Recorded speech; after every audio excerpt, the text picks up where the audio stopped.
TV और मैं हूं आपके साथ मानवी ठाकुर। शुरुआत करते हैं आज की खास खबर। 5वीं बार बीजेपी ने अकोला लोकसभा गढ़ को अभेद्य बनाए रखने के लिए सांसद पुत्र अनुपम धोत्रे के जरिए बिगुल फूंक दिया है।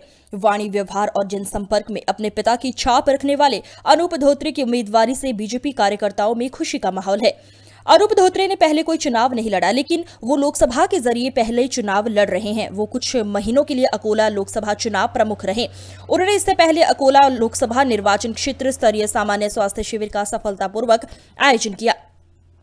2014 और 2019 के लोकसभा और विधानसभा चुनावों में उन्होंने युवाओं के संगठन को मजबूत करने के लिए बूथ, शहर और वार्ड स्तर पर बैठकें करके पार्टी संगठन को मजबूत करने में योगदान दिया है। अनूप धोत्रे को जिले में एक प्रयोगधर्मी और प्रगतिशील किसान, विशेषकर कपास उत्पादक के रूप में जाना जाता है। भाजपा से उम्मीदवारी पिता की पार्टी निष्ठा का परिणाम है। हमें विश्वास है कि कार्यकर्ताओं के सहयोग और जनता के विश्वास से हम अकोला लोकसभा के गढ़ पर लगातार 5वीं बार कब्जा करेंगे। अकोला जिला लोकसभा क्षेत्र से दुर्गा प्रसाद बर्वे की रिपोर्ट। यांनी सांगितलं की आपली अकोला लोकसभा क्षेत्रातून आपल्याला संधी मिळालेली आहे, कसं वाटतं का? नक्कीच एक खूप मोठी जबाबदारी पक्षाने दिलेली आहे आणि लोकांच्या ज्या समस्या आहेत ह्या सोडवण्याचा प्रयत्न करणे, प्रचाराच्या माध्यमातून त्यांच्या अडचणी समजून घेणे या दृष्टिकोनातून सध्या प्रचार सुरू आहे. सध्याची स्थिती आहे तर हे लोकसभा निवडणूक आपण कशा प्रकारे बघता? नक्कीच आमच्या जी अकोला लोकसभा आहे याच्यामध्ये एक राष्ट्रीय नेते, एक राष्ट्रीय पक्षाचे असे 2 पक्ष यांच्यासमोर एक उमेदवार, युवा उमेदवार म्हणून मी आज एक चांगली संधी पाहतो. लोकांमध्ये खूप मोठा प्रश्न निर्माण झालेला आहे की आपल्याला खासदारकीची तिकीट कशी भेटली. आपल्या लोकांनी आपण पार्टीमध्ये राहून आपण जे प्रयत्न केले, जे धडपड केली ते लोकांपर्यंत म्हणजे जनसामान्यांना माहिती आहे, पण जे विरोधक आहेत त्यांना माहिती नाही. तर काय सांगणार की आपले जे पार्श्वभूमी कशा प्रकारे आपण पार्टीमध्ये वर्क केलं, काय काय नेमकं आपण केलं आणि काय बघून आपल्याला म्हणजे ही संधी पार्टीने दिली आहे, काय सांगणार? 1 वर्षापूर्वी मला लोकसभा प्रमुख म्हणून पक्षाने जबाबदारी दिली होती. त्या माध्यमातून मी गावोगावी जाऊन संपर्क साधला आणि जो माननीय देवेंद्रजी फडणवीस आहेत, आमचे प्रदेशाध्यक्ष चंद्रशेखरजी बावनकुळे साहेब आहेत, यांनी सांगितलं की आपली लोकसभा मोठी आहे, याच्यामध्ये आपल्याला किमान 5 लाख लोकांपर्यंत पर्सनली जाऊन संपर्क साधायचा आहे आणि त्या संपर्कामुळेच मला पक्षाने तिकीट दिलेली. 165 ते 170 किलोमीटरचा हा रेडियस राऊंड ऑफ तुम्ही वर्षभरापासून फिरत आहात. गावचलो अभियान झालं किंवा वेगवेगळे जे प्रयत्न आहे भाजपाचे त्यामध्ये आपण सक्रिय आहात. गावचलो अभियानामध्ये आपण लोकांना जाऊन भेटलात, कशा प्रकारची अनुभूती झाली? नक्कीच गावागावी जाऊन लोकांना माननीय मोदीजी, आमचे शिंदे सरकार यांच्या योजना सांगितल्या. लोकांना बऱ्याच योजना माहिती नसतात, त्या योजनेचं रजिस्ट्रेशन करून घेणे, आरोग्याच्या योजना असतील, नवीन व्यवसाय निर्मिती माध्यमातून रोजगाराच्या योजना असतील आणि जी मोदी आवास योजना आहे या योजनेमध्ये पूर्वी फार मोजके घरं राहायची. आज या योजनेच्या माध्यमातून लोकांना खूप मोठ्या प्रमाणामध्ये एक आपल्या आवास मिळून राहिलं.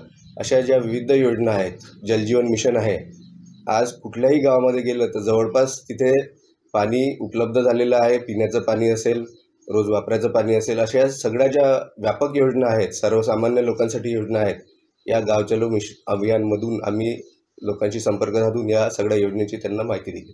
आपले वडील खासदार आहेत, त्यांनी दरापर्यंत काम केलेलं आहे. कोणते कामं करायचे बाकी आहे असं वाटतं आणि ते आपण करायचे हाती धराल समजून? 2014 पासून जेव्हा भारतीय जनता पार्टीचं केंद्रामध्ये सरकार आलं, पूर्वी कामं करायची असायची परंतु निधीचा खूप मोठा अभाव असायचा. आता निधी खूप मोठ्या प्रमाणात उपलब्ध झालेली आहे. नुकताच 85,000 कोटी रुपयाची कामं भारतामध्ये माननीय मोदीजींनी त्याचं अनावरण केलं आहे. तर असे अनेक प्रश्न अजूनही प्रलंबित आहेत. रेल्वेचे असतील, गावामध्ये अंतर्गत जे कामं असतात, डेव्हलपमेंटचे रस्ते, नाल्या, याचे अनेक कामं अजूनही चालू आहेत. काही कामं जसं रस्ते झाल्यावर पुन्हा मेंटेनन्सला येतात, असे प्रगतीचे कामं चालू आहेत. पुढे मला एक खूप मोठी संधी आहे आणि सगळ्यात मोठं जे काम आहे, आज आमच्या इथे जे माननीय संजूभाऊ जेव्हापासून खासदार झाले तेव्हापासून आमच्या इथे खूप मोठ्या प्रमाणामध्ये छोटे छोटे उद्योग आहेत. त्यांना उद्योगांना इथल्या लोकांची एक डिमांड आहे की अजून यामध्ये मोठे उद्योग आले तर ॲन्सिलरी युनिट्स अजून मोठ्या प्रमाणात आपल्या इथे लोकांना एक संधी मिळून रोजगार निर्मिती होईल, त्याकरिता मी नक्कीच पुढे काम करेल. आपलं जे क्षेत्र आहे ह्यामधून शेतकरी बहुल क्षेत्र आहे, पाण्याचा खूप मोठा असा त्रास सुद्धा इथे आहे. याला आपण कशा प्रकारे बघता? नक्कीच हा एक सलाईन ट्रॅक जे म्हणतो आपण खारपान पट्टा आहे आणि माननीय देवेंद्रजी फडणवीस यांनी मागच्या वर्षीच नदी जोड प्रकल्प या अंतर्गत आमच्या म्हणजे अकोला लोकसभाच नाही तर पूर्ण विदर्भामध्ये एक पाण्याची मोठी उपलब्धता होईल या दृष्टिकोनातून योजना आणलेली आहे. त्याचसोबत शेतकऱ्याला वीज जी आहे ती दिवसा लागते. रात्री शेतकरी शेतामध्ये काम करताना त्याला अनेक अडचणी येतात. त्या दृष्टिकोनातून केंद्राची आणि राज्याच्या अनेक सौरचे प्रकल्प हे ग्रामपंचायत स्तरावर चालू आहेत. रूफटॉप सोलार असेल, कुसुमच्या माध्यमातून असेल, अशा 3 प्रकल्पाच्या माध्यमातून शेतकऱ्यांना दिवसा वीज जशी मिळेल आणि शेतामध्ये त्याला काम करणं सोपं जाईल. त्याला जो खर्च लागतो तो खर्च कमी होईल. त्याच्या जो आपण साप वगैरे ह्या ज्या अडचणी असतात त्या अडचणी दूर होतील. अशा शेतकऱ्याला बराच एक मदत मिळेल आणि एक नवीन दिशा पण मिळेल. अकोलेकरांना एक युवा नेतृत्व मिळणार आहे म्हणून युवकांमध्ये खूप सारा उत्साह आहे, काय सांगणार? नक्कीच युवकाकडे उत्साह तर आहेच, परंतु युवकांसाठी विश्वकर्मा योजना असेल, मुद्रा लोन असेल किंवा मोठ्या उद्योगासाठी एक ॲग्री इन्फ्रा फंड म्हणून सरकारची योजना, अशा अनेक योजना युवकांसाठी आहेत. आणि त्याच्यामध्ये अत्यंत आनंद असा होतो की ज्या महिला आहेत, ज्या युवती आहेत, यांच्याकरिता सरकारने या चालू वर्षात मोफत शिक्षण, त्यांना आपल्या इथे मुलगी झाली तर त्याला ते मुलीच्या लग्नाच्या वेळी तिच्या खात्यामध्ये 1 लाख रुपये जमा होतील, अशी लाडली लखपती योजना, अशा अनेक योजना महिलांसाठी आणलेल्या आहेत. महिलांचा प्रवास जो आहे तो राज्य शासनाने अर्धच तिकीट त्यांना लागेल STच्या मार्फत. अशा विविध योजना, या योजनेच्या आधारेच आम्ही महिलांशी संपर्क साधत आहे. युवकांमध्ये खूप उत्साह आहे, भविष्यासाठी एक उत्साह आहे. त्यांना नवीन व्यवसाय करण्यासाठी जे इन्फ्रास्ट्रक्चर पाहिजे ते इन्फ्रास्ट्रक्चरही मोठ्या प्रमाणामध्ये सध्या एक डेव्हलप त्याचा पाया रचला आहे. तो फक्त अकोला लोकसभेपुरता मर्यादित न राहता पूर्ण महाराष्ट्र, पूर्ण भारतामध्ये तो एक पाया रचला आहे.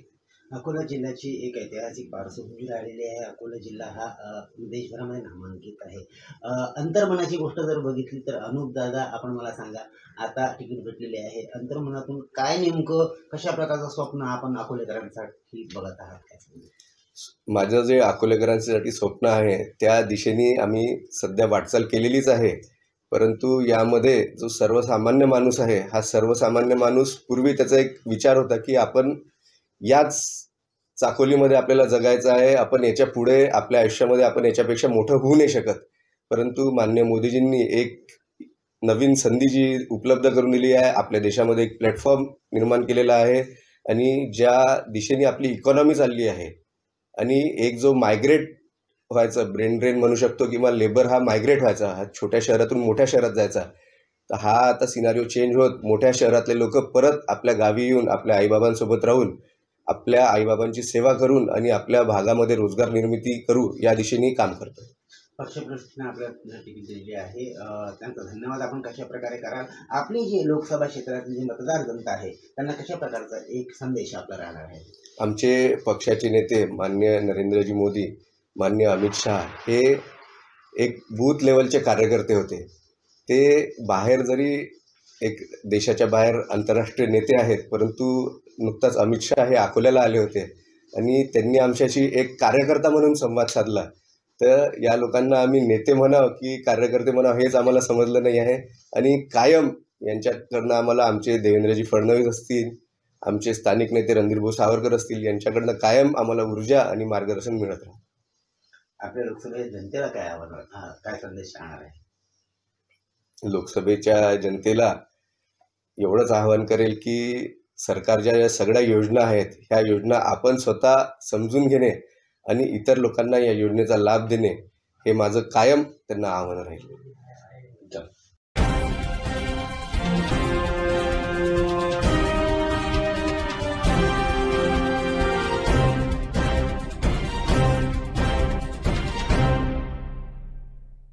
टीवी और मैं हूं आपके साथ मानवी ठाकुर। शुरुआत करते हैं आज की खास खबर। 5वीं बार